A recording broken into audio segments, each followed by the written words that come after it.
is enough said. Happy Wednesday, Heat Nation. Happy Hump Day. Your boy Ernest here, and I am back with another Miami Heat Talk video. Would really appreciate if y'all can like the video, subscribe to the channel. You know the drill. So let's rock and roll on another Miami Heat Talk adventure, because boy, I got a good one for you today. Now, for those of you that really enjoy your daily update for Miami Heat content, you know Miami Heat Talk is here to take care of y'all with that. Sometimes y'all get 2 videos a day because this content be straight fire. Now, we're going to go a little different direction today. I know I said I wasn't really going to try to talk about him anymore, but we got to talk about Caleb Martin today.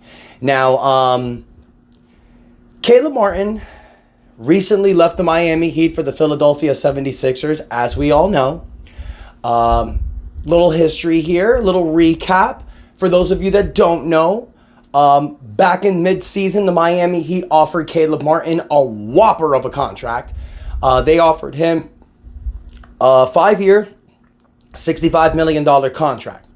All Caleb Martin had to do was opt in to his $7.1 million contract for this season, and the Miami Heat were going to extend him for 4 more years at $58 million, bringing his average to around $12 million per season.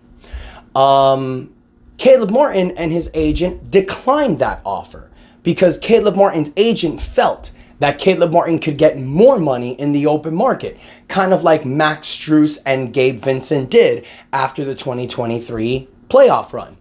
One thing that Caleb Martin's agent did not take into a factor is the brand new NBA CBA, collective bargaining agreement. So now, this offseason in 2024, these first and second aprons started really to kick in, started to really penalize teams, and now teams weren't able to throw the money around like they were, because a lot of teams were not looking to go into the first and second apron for Caleb Martin, Miami Heat included. The Miami Heat told Caleb Martin and his agent, if you decline this player option, do not come back asking for this contract because we cannot give it. So what happened? Caleb Martin and his agent went to the open market and they saw they could not get the contract they were looking for. Caleb Martin's agent was trying to get Caleb Martin anywhere around $15 million averagely. No team that was a contender wanted to offer Caleb Martin that money. So Caleb Martin's agent went back to the Miami Heat and did exactly what the Miami Heat said not to do. He asked for that contract again. Now, Miami could have given Caleb Martin any type of contract they wanted because they had his bird right. So they were allowed to go over the second apron to bring Caleb Martin back.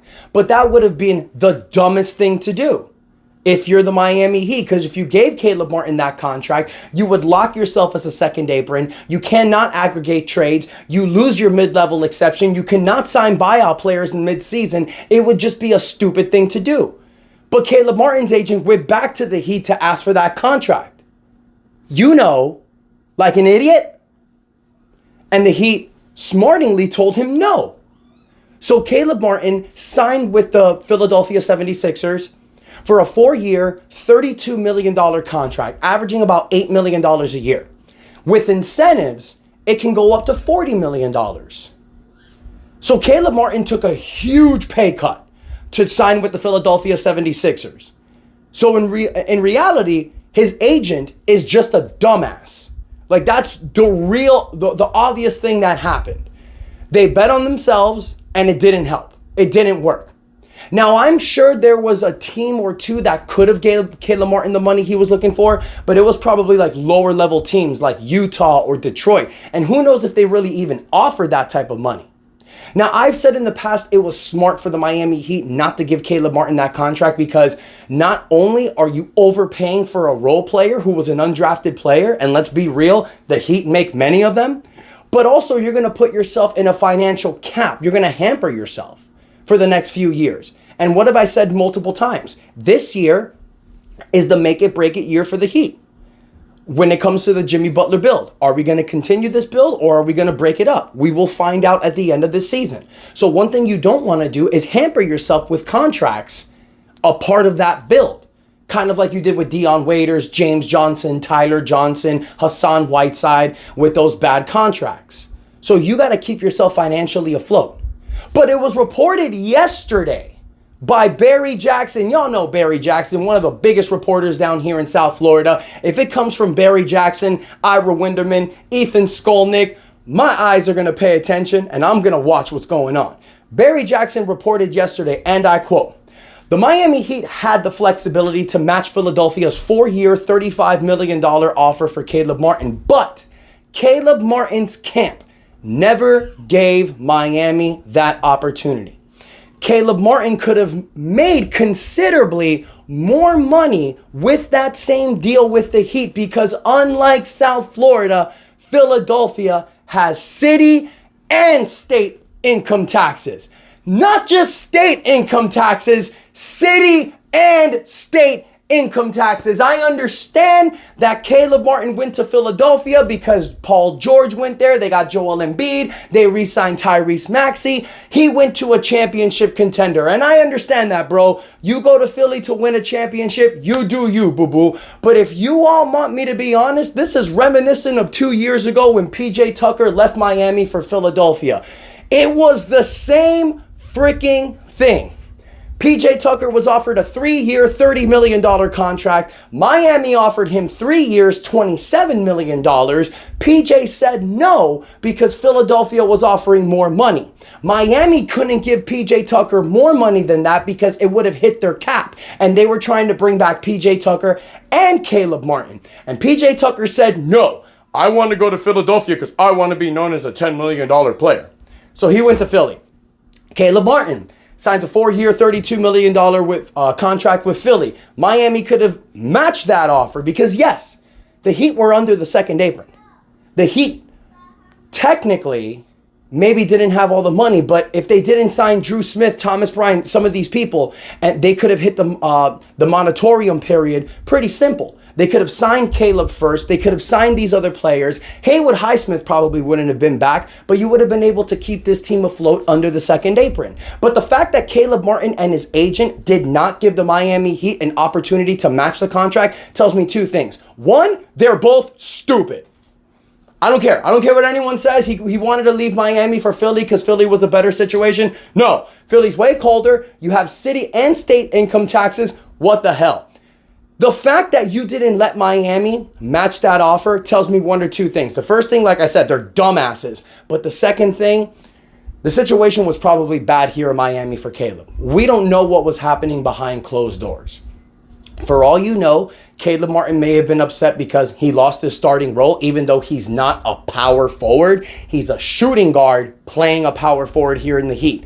Didn't work. So Jovic took his spot. Or maybe he was just upset with his role in the team. Maybe he noticed that Jaime Jaquez was coming up. Maybe he noticed that his time here in Miami was up. Who knows? I think Caleb Martin would have been a great addition on this team. But if you want me to be honest, I think letting him go is probably beneficial for this team because now you're not going to stump on Jaime Jaquez's growth.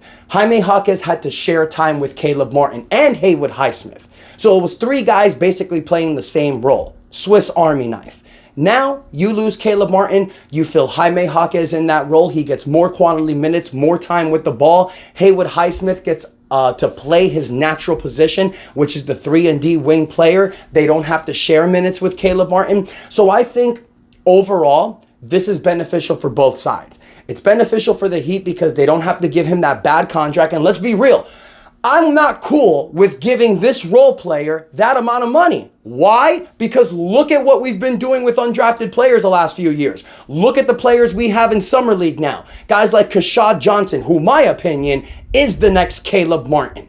You also have Josh Christopher. You have Isaiah Stevens. You have Zion Pullen. You have our second-round draft pick, Pell Larson. You have a lot of guys that can step in that 3-and-D role, and you don't have to pay $12 to $15 million per year. So I think the Heat saved themselves with that. And you know what, Caleb Martin? If that's your mentality, bro, get your ass to Philadelphia and fail just like PJ Tucker did. Because we want to see your ass in the playoffs, and we'll bust you on there and show you the real reason why it was a bad idea to left. Gabe Vincent learned the hard way. You're going to learn the hard way too. Mad props to Max Strus, though. My boy doing good there in Cleveland. So, Heat fans, let me know what you think about this developing story about Caleb Martin. Do you care that he didn't give Miami a chance to offer a contract? Do you think it was good for the Miami Heat to not bring Caleb Martin back? Or does this bum you out? Do you feel that Caleb Martin could have been that missing piece to this 2024 championship run? I understand this past season wasn't a good year, you guys. Take into a factor all the injuries that we've had. With a fully healthy team, can Caleb help us? Let me know in the comments your thoughts, you guys. Don't forget to like the video. Do not forget to subscribe to the channel as we push for 5,000 subscribers. Thank y'all so much for the love and support. Until next time, your boy Ernest out. That's enough said. Yeah, buddy. Let's go. Whoops.